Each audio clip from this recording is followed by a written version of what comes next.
Hi there, I'm Aaron Brown. I'm the Assistive Technology Advisor at Heriot-Watt University, and this is the first of a series of short videos where I'm going to show you how to use Glean. Glean is a really great note-taking platform that you can use to really improve your note-taking by recording lectures, tutorials, or labs that you go to.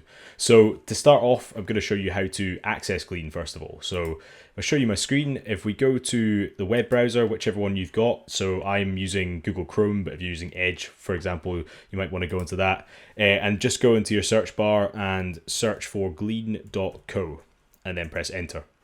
Once you've done that, go to the sign-in page here and then put your details in. To get your details, if you've got Glean through DSA or Disabled Student Allowance, then you will be sent an invite to create an account with Glean. So you just click through that invite, create your account, and then you'll create your details in terms of your email and your password, and that's what you use to access Glean. So you get to this login page, you press login, and now we can see the dashboard of Glean. But this is accessing it on the browser. You can actually effectively download an app to access it on your desktop, so you can access it a lot easier in the future. So up here, there's a little download icon, and this should be similar on depending on which browser you're using up in this section here. So you press install Glean, press install here, and then we can see it's opened up on the desktop. So if I just close this down just now, and close my browser down, you can see that Glean is now on my desktop here. And what I usually do is I would right click here and I can go to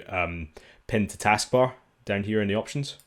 If you press pin to taskbar, then you can actually see Glean is now an app down here that you can click on now, and then you can access. You don't need to sign in again, it'll just be automatically signed in for you, and you can use it whenever you need to. So that's how you access Glean.